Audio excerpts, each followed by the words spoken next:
Hello friend, welcome to my channel JD science classes में आप सभी का स्वागत है। जैसा कि हम यूपी पुलिस कांस्टेबल के लिए यूपी पुलिस कांस्टेबल री एग्ज़ाम के लिए जो है हम लोग प्रैक्टिस सेट्स कर रहे हैं यूथ कंपटीशन टाइम्स बुक के। ठीक है, तो आज का हमारा ये practice set number second number का होगा। ठीक है, तो इसका जो है पहला सेट करा दिए हैं, तो आज हमारा ये सेकंड नंबर का प्रैक्टिस सेट होगा। ठीक, तो आशा करता हूँ आप सभी अच्छे होंगे और आपकी तैयारी अच्छी चल रही होगी। अगर आप हमारे चैनल पर नए हैं तो चैनल को सब्सक्राइब कर लीजिएगा और बेल आइकन प्रेस कर दीजिएगा ताकि आपको नोटिफिकेशन मिलता रहेगा। ठीक है, तो आपको हम डेली हिंदी के जो है एक प्रैक्टिस सेट कराएंगे। ठीक है, फिर इसके बाद आपको हम जीएस के कराएंगे। ठीक है, देखिए यहाँ पे आपको पहले जो है एक छोटा सा गद्यांश है, इसमें पढ़ेंगे, इसके आधार पर 5 प्रश्न आता है जैसे आया भी था। ठीक है, फिर इसके बाद इसके प्रश्न आएंगे। ठीक है, तो पहले इसमें गद्यांश दिया गया तो इसी को पढ़ लेते हैं। ठीक है, चलिए भाई, कह रहे नीचे दिए गए गद्यांश को पढ़कर पूछे गए प्रश्नों के उत्तर दीजिए। यही पढ़ना है, फिर आपको यहाँ से प्रश्न को उत्तर इसी में से देना है। ठीक है, कहें कि ईर्ष्या का काम जलाना है, मगर सबसे पहले वह उसी को जलाती है जिसके हृदय में उसका जन्म होता है। सही कह रहे हैं कि आप भी ऐसे बहुत से लोगों को जानते होंगे जो ईर्ष्या और द्वेष की साकार मूर्ति हैं, जो बराबर इस फिक्र में लगे रहते हैं कि कहाँ सुनने वाले मिले कि अपने दिल का गुबार निकालने का मौका मिले। मतलब कि किसी की बुराई करना, फिर कोई मिल जाए तो उनके सब चीज़ क्या कर दे, बखान कर दे। तो ये आपको कह रहा है, कहने कि श्रोता मिलते ही उनका ग्रामोफोन बजने लगता है और वे बड़े ही होशियारी के साथ एक एक कांड इस ढंग से सुनाते हैं मानो विश्व कल्याण को छोड़कर उनका और कोई ध्यान नहीं हो। मगर जरा उनके अपने इतिहास को भी देखिए और समझने की कोशिश कीजिए कि जब से उन्होंने इस सुकर्म का आरंभ किया है तब से वे अपने क्षेत्र में आगे बढ़े हैं या पीछे हटे हैं। या भी कि अगर वे निंदा करने में समय और शक्ति का अपव्यय नहीं करते तो आज उनका स्थान कहाँ होता। तो ये आपका छोटा से गद्यांश था, इसी पर आधारित आपके 5 प्रश्न को जवाब देना है। ठीक है, चलिए देखते हैं। पहला प्रश्न है आपका, कह रहे हैं कि ईर्ष्या का काम है, तो ये आपने पढ़ा भी, ईर्ष्या का काम है, शुरू में ही पढ़ा था। कह रहे हैं कि रुलाना, हंसाना, जलाना या नचाना। तो शुरू में ही आपने पढ़ा था कि क्या करता है भाई, ईर्ष्या जलाना काम है। ठीक है, तो ऑप्शन नंबर इसका राइट क्या हो जाएगा, सी नंबर आपका यहाँ सही हो जाएगा। आइए देखते हैं अगला है, गद्यांश में प्रयुक्त, तो देखिए ध्येय शब्द आया था, का अर्थ क्या है। कहें कि लक्ष्य होता है, इच्छा होता है, आदर्श होता है या मूल्य होता है। ये आपको यहाँ बतलाना है। राइट आंसर आपका यहाँ हो जाएगा, सही ऑप्शन आपका कौन सा हो जाएगा भी, तो यहाँ पे ऑप्शन नंबर ए हो जाएगा, लक्ष्य। ठीक है, ध्येय का क्या अर्थ होता है, लक्ष्य। ठीक है, आइए देखते हैं अगला प्रश्न है, कह रहे गद्यांश में ईर्ष्यालु व्यक्तियों की प्रशंसा की गई है, खिल्ली उड़ाई गई है, स्तुति की गई है या उपासना की गई है। ये आपका यहाँ पे कौन सा सही ऑप्शन होगा, तो यहाँ पे राइट आंसर आपका यहाँ बी हो जाएगा, खिल्ली उड़ाई गई है। ठीक है, आइए देखते हैं अगला है, देखिए अपव्यय शब्द आया था, आपने एकदम नीचे ही पढ़ा था गद्यांश में। कह रहे कि अपव्यय का क्या अर्थ होता है। राइट आंसर आपका कौन सा हो जाएगा भी, तो सही ऑप्शन आप कह रहे हैं कि खर्च, कम खर्च, अधिक खर्च या फिजूल खर्च। यहाँ पे राइट आंसर कौन सा हो जाएगा, डी हो जाएगा, फिजूल खर्च। ठीक है, अपव्यय का क्या अर्थ होता है, फिजूल खर्च। आइए देखते हैं अगला है, अगला प्रश्न है, करें गद्यांश का उपयुक्त शीर्षक क्या होगा।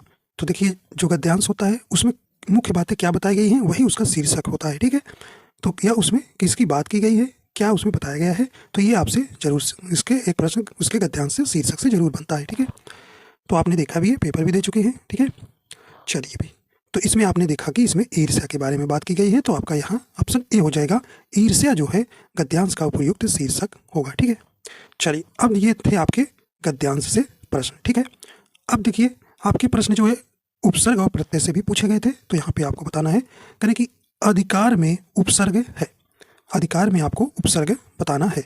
ठीक है, तो उपसर्ग आप जानते हैं कहाँ लगता है भी, ये जो है आप जानते हैं किसी भी मूल शब्द के पहले लगता है। ठीक है, तो आपको यहाँ राइट आंसर हो जाएगा, कह रहे हैं कि कर होगा, कार होगा, अधि होगा या छोटा होगा। राइट आंसर आपका यहाँ देखिए, अधि जो है आपका क्या है भी, उपसर्ग प्लस कार क्या है, मूल शब्द है, तो यहाँ आपका ऑप्शन नंबर सी राइट हो जाएगा। ठीक है, अधि उपसर्ग है। चलिए अगला देखते हैं भी, कहने कि धार्मिक में प्रत्यय है, तो आपको यहाँ धार्मिक में प्रत्यय बताना है। तो आप जानते हैं प्रत्यय जो है मूल शब्द के बाद में लगते हैं, ठीक है। तो यहाँ पे सही ऑप्शन आपका यहाँ हो जाएगा कौन, तो इसमें कौन सा भाई, देखिए धर्म जो है आपका क्या है भी मूल शब्द हो गया और इक जो है आपका प्रत्यय हो गया, तो ऑप्शन नंबर बी यहाँ राइट हो जाएगा। धार्मिक में जो है इक प्रत्यय है। आइए देखते हैं अगला प्रश्न है। अगला कह रहे हैं कि आकर्षण का विलोम होगा, तो यहाँ आपको आकर्षण का विलोम बतलाना है। सही ऑप्शन हो जाएगा, ठीक है। तो देखिए आकर्षण का विलोम अभी जो हुआ था पेपर 17 को सेकंड शिफ्ट में भी पूछा भी गया था, ठीक है। यहाँ पे राइट आंसर हो जाएगा ऑप्शन नंबर बी हो जाएगा, विकर्षण, ठीक है। आकर्षण का विलोम क्या होगा, विकर्षण होगा, ठीक है। सही ऑप्शन आपका यहाँ बी नंबर सही हो जाएगा। चलिए आइए देखते हैं अगला है। अगला प्रश्न है कि जानने की इच्छा के लिए एक शब्द है, तो यहाँ आपको बताना है जानने की इच्छा के लिए एक शब्द होगा।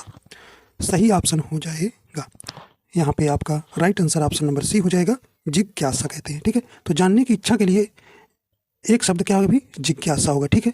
यहाँ पे राइट आंसर हो जाएगा आपका ऑप्शन नंबर सी हो जाएगा।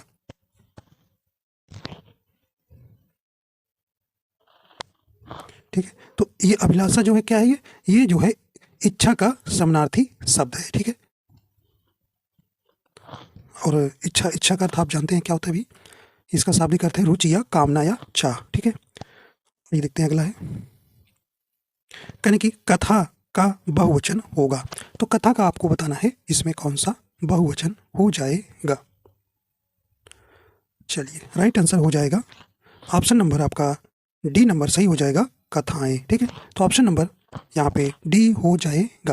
देखिए अकारांत जो स्त्रीलिंग शब्दों के बड़ा अ के अंत में क्या आ जाता है, ए आ जाता है और उसमें चंद की बिंदी लगा दी जाती है, तो ये इससे जो क्या हो जाता है भी बहुवचन बनाया जाता है, ठीक है। तो यहाँ पे कथा में बड़ा आ लास्ट में आ रहा है, इसलिए यहाँ पर ये ए लग के चंद बिंदी लगाएंगे तो वो बहुवचन में परिवर्तित हो जाएगा, ठीक है।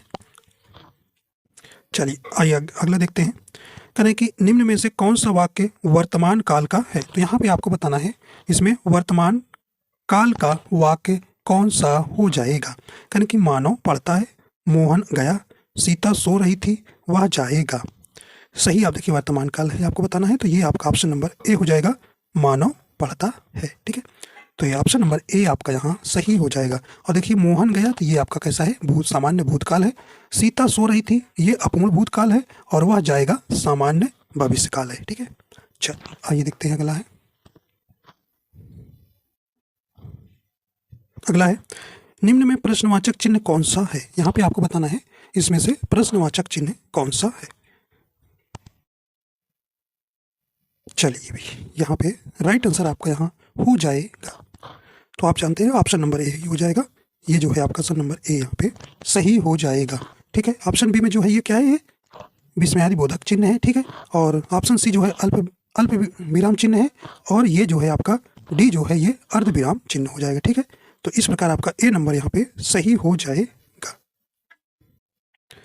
अगला प्रश्न करें कि रास्ता देखना मुहावरे का अर्थ है, यहाँ पे आपको बताना है रास्ता देखना मुहावरे का अर्थ हो जाएगा। करें कि समय नष्ट करना, पता लगाना, निराश होना या प्रतीक्षा करना। राइट आंसर यहाँ पे कौन सा हो जाएगा भी, ऑप्शन नंबर डी हो जाएगा, प्रतीक्षा करना। रास्ता देखना का मुहावरे का अर्थ हो जाएगा प्रतीक्षा करना। आइए देखते हैं अगला प्रश्न है।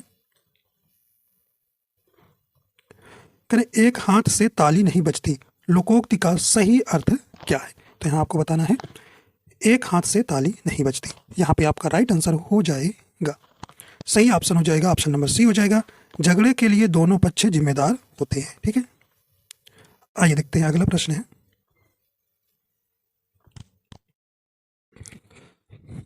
आइए देखते हैं अगला प्रश्न कहने की निम्न में दंत वर्ण कौन सा है, यहाँ पे आपको बताना है निम्न में दंत वर्ण कौन सा है।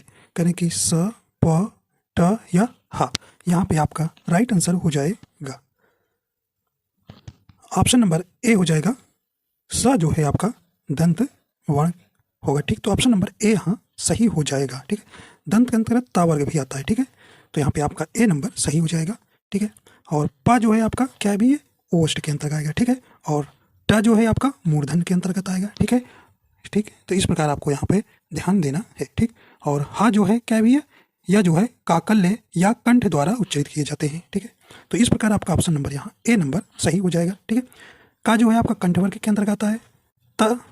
तालुवंत क्रम च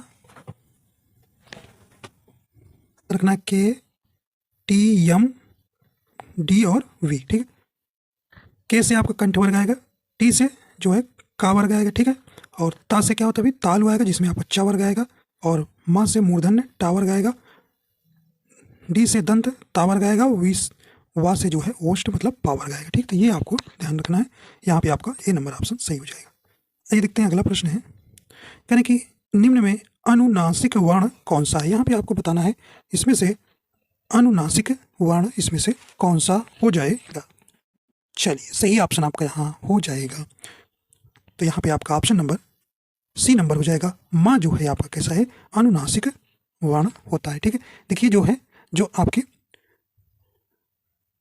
5 स्पर्श व्यंजन के जो 25 है आपके क्या है भी स्पर्श व्यंजन है, और स्पर्श व्यंजन के जो है ये आखिरी वाले जो होते हैं, देखिए अंगा और इया, ठीक है, और अड़ा, ना और मा, ये जो है आपके क्या है अनुनासिक वर्ण कहलाते हैं, ठीक। तो कुल कितने हैं, 5 हैं, ठीक है। ये भी आपको ध्यान रखना है, ठीक है। चल अगला है महेंद्र का संधि विच्छेद होगा। आपको यहाँ पर महेंद्र का संधि विच्छेद बताना है। राइट आंसर आपका यहाँ हो जाएगा सही option, option number B. Option number आपका कौन सा हो जाएगा, ऑप्शन नंबर ए हो जाएगा। महा प्लस इंद्र जो है महेंद्र का संधि विच्छेद होगा, ठीक। तो ऑप्शन नंबर यहाँ पे ए नंबर आपका यहाँ सही हो जाएगा। इसमें जो है आपका गुण स्वर संधि है, ठीक है, गुण स्वर संधि है। ऑप्शन नंबर यहाँ ए सही हो जाएगा। अगला देखते हैं, कहने कि राज दरबार में कौन सा समास है, ठीक है। तो इससे भी प्रश्न आपसे पूछा गया था, ठीक है। तो यहाँ पे सभी जो है पार्ट कवर हो रहे हैं, ठीक है। बस अब की बार जो है वर्णमाला से नहीं पूछा गया था, तो आपकी जरूर पूछा जाएगा, ठीक है। चलिए सही ऑप्शन आपका हो जाएगा। तो देखिए राज दरबार का ऑप्शन विच्छेद करेंगे तो राजा का दरबार, राजा का दरबार अर्थात संबंध तत्पुरुष समास, ठीक है। तो ऑप्शन नंबर बी यहाँ राइट हो जाएगा, ठीक है। कभी कभी इसका समास विग्रह भी पूछा ही गया था, समास दे के सामने पूछा गया था कौन सा आसुमेलित है, ठीक है। तो इसका आपको समास विग्रह भी याद रखना है, राजा का दरबार, ठीक है। तो आप सिर्फ ये समास, इसमें कौन सा समास है ये भी नहीं याद रखना है, उसका समास विग्रह भी याद रखना है, क्योंकि आपको सामने दे देगा, इसमें से कहेगा आसुमेलित कौन सा है, ठीक है।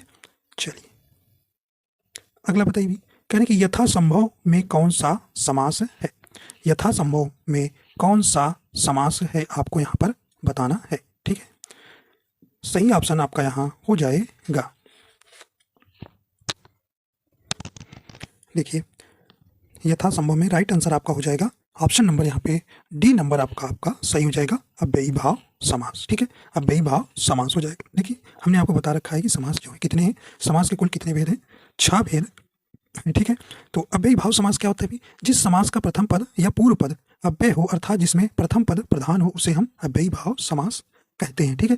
जैसे आजन्म, यथाशक्ति, भरपेट, यथासंभव, प्रतिदिन, ठीक है। तो ये आपसे यही 4-5 जो हैं इसमें ज़्यादा पूछे जाते हैं, जैसे यथाशक्ति हो गया, यथासंभव हो गया, प्रतिदिन हो गया, ठीक है। तो ये ध्यान रखना है। और देखिए सभी को आपको हम थोड़ा सा जल्दी से परिभाषा बता देते हैं, क्योंकि परिभाषा भी बन जाता है इससे। देखिए तत्पुरुष समास क्या, जिस समास का अंतिम पद प्रधान हो उसे हम तत्पुरुष समास कहते हैं, ठीक है। और कर्मधारय समास आपको हमने कई बार बताया जो है, इसमें जो होता है उत्तर पद मतलब तृतीय पद क्या होता है, प्रधान होता है, प्रथम पद विशेषण और अंतिम पद क्या होती है, संज्ञा या विशेष होता है, उसे हम कर्मधारय समास कहते हैं, ठीक है। जैसे पीताम्बर, नीलगाय, ठीक है। और द्वंद्व समास, जिस समास में दोनों पद प्रधान होते हैं उसे हम क्या कहते हैं, द्वंद्व समास कहते हैं। बहुब्रीहि समास के भी इसमें जो है दोनों पद प्रधान नहीं होते हैं, बल्कि किसी तीसरे पद की ओर प्रधानता बतलाते हैं, ठीक है। जैसे लंबोदर, गिरिधर, ठीक है। और द्विगु समास क्या होता है, द्विगु समास में जिस समास का प्रथम पद संख्यावाची तथा अंतिम पद संज्ञा हो उसे हम द्विगु समास कहते हैं, ठीक है। जैसे त्रिभुज, नवरत्न, ठीक है। तो ये आपको परिभाषाएं भी ध्यान रखना है, ठीक। परिभाषाएं ध्यान रखेंगे तो आपका गलत नहीं होगा यहाँ से। चलिए अगला देखते हैं, निम्न में कौन सा शब्द विदेशी है। आपको यहाँ पर विदेशी शब्द बताना है। कह रहे कि मयूर, मील, वचन या मध्य। यहाँ पे सही ऑप्शन हो जाएगा। तो मील जो है ये जो है विदेशी शब्द हो जाएगा। ऑप्शन नंबर बी राइट हो जाएगा। आइए देखते हैं अगला है।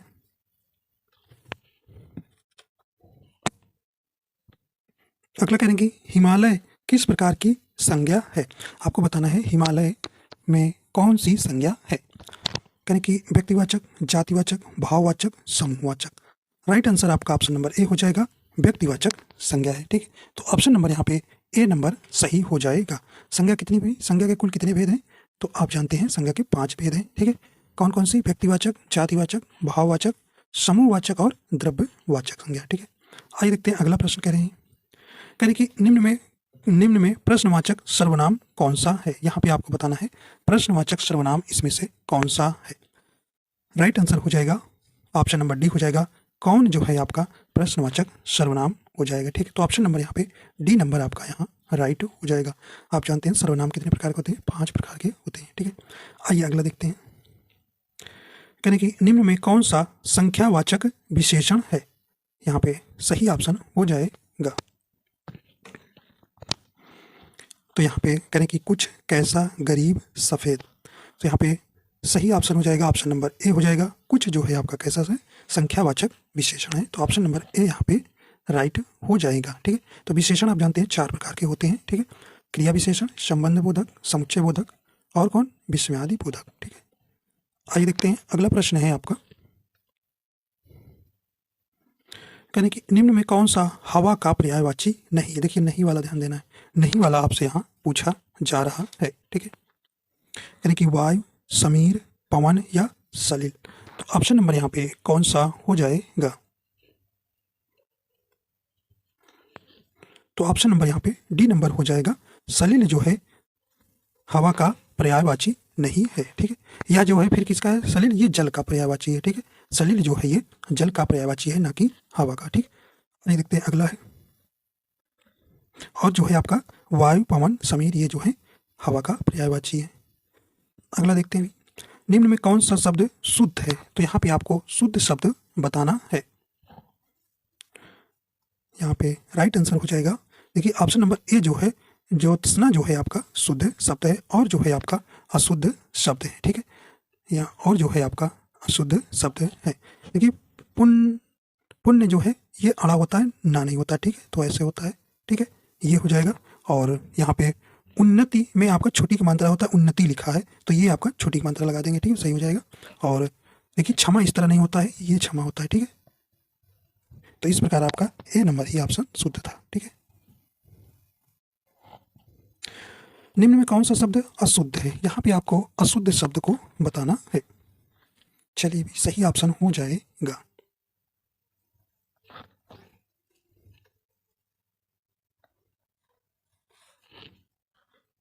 तो ऑप्शन नंबर देखिए बी नंबर जो है आपका अशुद्ध है।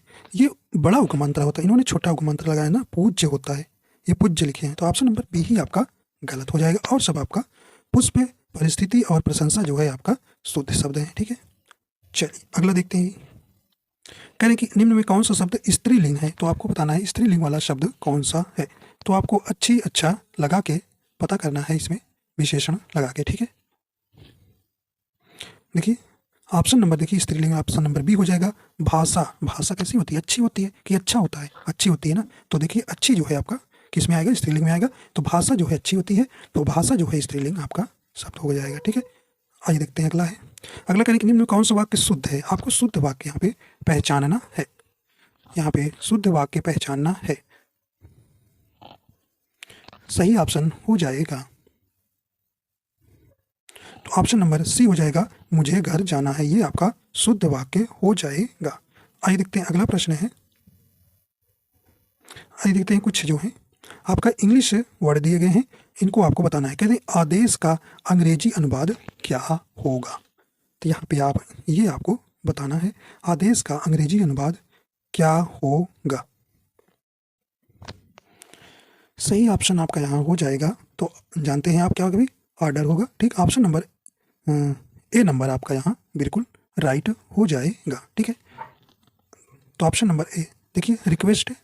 रिक्वेस्ट माने क्या होता है, निवेदन करना होता है। ठीक है, गाइड मतलब आप जानते हैं क्या करना भी, दिग्दर्शक जिन्हें बोलते हैं, डायरेक्शन माने जानते हैं निर्देशन, ठीक है। तो यहाँ पे आपका ए नंबर राइट हो जाएगा। अगला देखते हैं, कह रहे कि टीचिंग का हिंदी अनुवाद होगा। यहाँ पे आपको बताना है टीचिंग का हिंदी अनुवाद वाला शब्द हो जाएगा, तो क्या हो जाएगा? सही ऑप्शन यहाँ पे हो जाएगा अध्यापन। ऑप्शन नंबर बी यहाँ पे सही हो जाएगा, ठीक है, सही हो जाएगा। अध्ययन मतलब स्टडी हो जाएगा, ठीक है, और निरीक्षण मतलब इंस्पेक्शन हो जाएगा, और शिक्षण माने एजुकेशनल, ठीक है।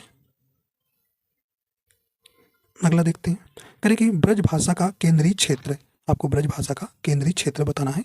राइट आंसर यहाँ पे हो जाएगा, तो ऑप्शन नंबर सी हो जाएगा मथुरा, ठीक है। ऑप्शन नंबर सी यहाँ पे सही हो जाएगा। तो ब्रज भाषा का केंद्रीय क्षेत्रों में मथुरा, आगरा, अलीगढ़, बरेली, बदायूं, एटा, मैनपुरी, गुरुग्राम, भरतपुर इत्यादि में यहाँ पर शामिल है, ठीक है। तो यहाँ पे आपको यहाँ पे सही ऑप्शन हो जाएगा सी नंबर, ठीक। तो ब्रज भाषा कैसे सौर सेनी अपभ्रंश की पश्चिमी हिंदी उपभाषा से हुआ है, इसका विकसित हुई है, ठीक है।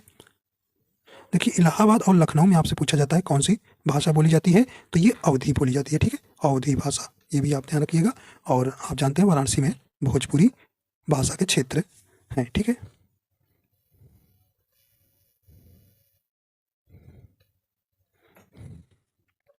अगला करेंगे, हिंदी को निम्नलिखित में से किसमें वर्गीकृत नहीं किया जाता है। देखिए नहीं वाला हमको बताना है।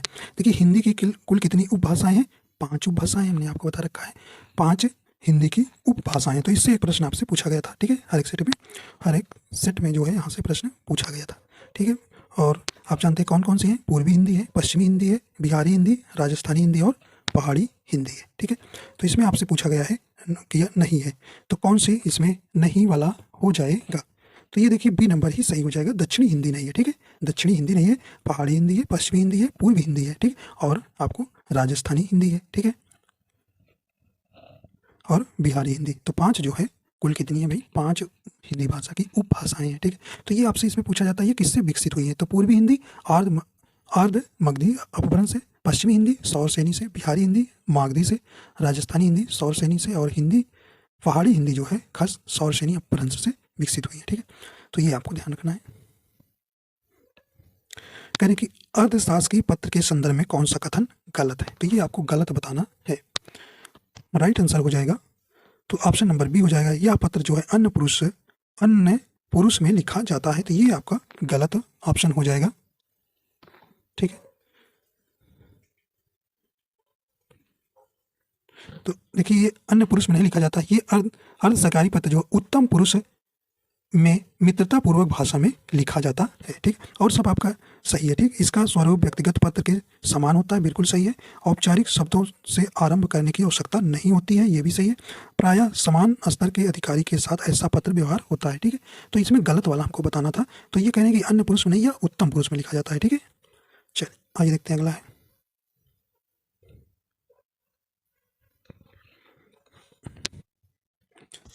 आइए देखते हैं अगला कह रहे हैं कि निम्न में कौन सा वर्ण घोष है, ठीक है। तो आप जानते हैं कितने घोष और अघोष 2 प्रकार के होते हैं, ठीक। तो यहाँ पे आपको बताना है वर्ण घोष वर्ण कौन सा है, ये आपको यहाँ बताना है, ठीक है।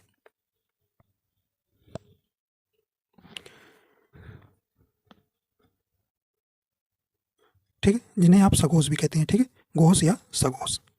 तो आप जानते हैं हर वर्ग का तीसरा और चौथा, हर वर्ग का तीसरा चौथा और पांचवा, ठीक है, ये ध्यान रखिएगा।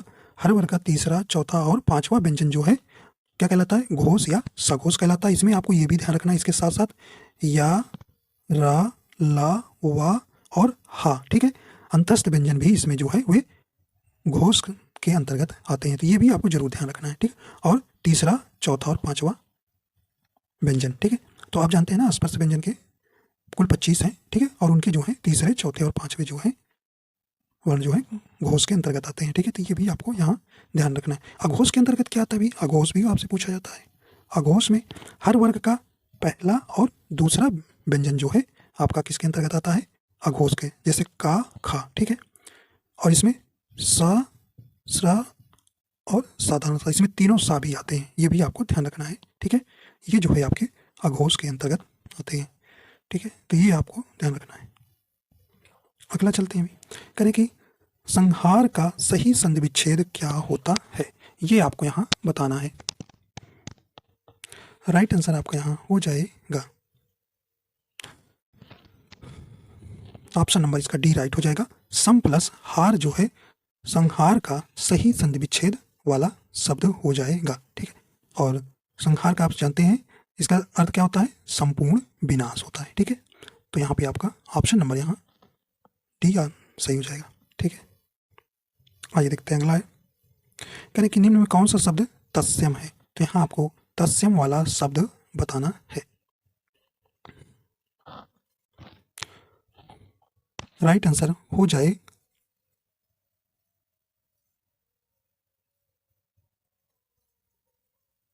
तो ऑप्शन नंबर ए हो जाएगा। चक्र जो है आपका कैसा शब्द है, तत्सम शब्द हो जाएगा। ठीक है, तो ऑप्शन नंबर यहाँ ए नंबर यहाँ पे सही हो जाएगा।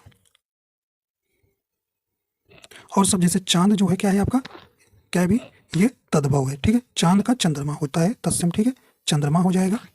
और छेद का क्या हो जाएगा, छिद्र होता है तत्सम। ठीक है, ये आपका तद्भव है। ठीक है, और छत का क्या होगा, छत्र हो जाएगा। ठीक है, छत्र हो जाएगा तत्सम। ठीक है, चलिए अगला है, कहने कि निम्न में कौन सा शब्द तद्भव है, तो यहाँ आपको तद्भव वाला शब्द बताना है। ठीक है, तद्भव वाला शब्द यहाँ पे चुनना है। तो देखिए जीव जो है आपका क्या हो जाएगा, यहाँ पे तद्भव शब्द हो जाएगा। ठीक है, तो ऑप्शन नंबर यहाँ सी नंबर आपका यहाँ बिल्कुल सही हो जाएगा। और इसका तत्सम आपसे पूछा जाएगा तो जिह्वा कहेंगे, क्या कहेंगे भाई, जिह्वा। ठीक, तो इस प्रकार आपके जो है 37 क्वेश्चन पूरे हो जाते हैं। ठीक है, तो आपको हम डेली एक प्रैक्टिस सेट कराएंगे। ठीक है, देखिए प्रैक्टिस करना बहुत जरूरी होता है। आप जितना ज़्यादा प्रैक्टिस करेंगे आप इतना जानिए कि 35+ प्रश्न यहाँ से आप जरूर करेंगे अगर प्रैक्टिस सेट करते रहेंगे लगातार तो डेली। ठीक है, देखिए हिंदी में आपके बिल्कुल भी कम नंबर नहीं आना चाहिए। ठीक है, नंबर आता है तो जान लीजिए गड़बड़ी है। ठीक है, तो हिंदी में आपका स्कोर 35+ ही होना चाहिए, सही होना चाहिए, नहीं कि गलत आ जाए। ठीक है, चलिए तो आशा करता हूँ कि आपको पसंद आया। अगर पसंद आया तो लाइक एंड शेयर कर दीजिएगा। अगर चैनल पर नहीं तो चैनल को सब्सक्राइब कर लीजिएगा ताकि आपको नोटिफिकेशन मिलता रहेगा। ठीक है, तो आपको हम डेली एक प्रैक्टिस सेट कराएंगे। ठीक है, और जल्दी ही आपको हम इसके जो है साहित्य के जो है आपको राजपाल सिंह के है जो 800 प्रश्न उसमें दिए हैं उसको हम आपको करा देंगे। ठीक है, तो साहित्य के भी आपके प्रश्न नहीं छूटेंगे। ठीक है, तो मिलते हैं अगले वीडियो में। तो वीडियो देखने के लिए आपको बहुत बहुत धन्यवाद।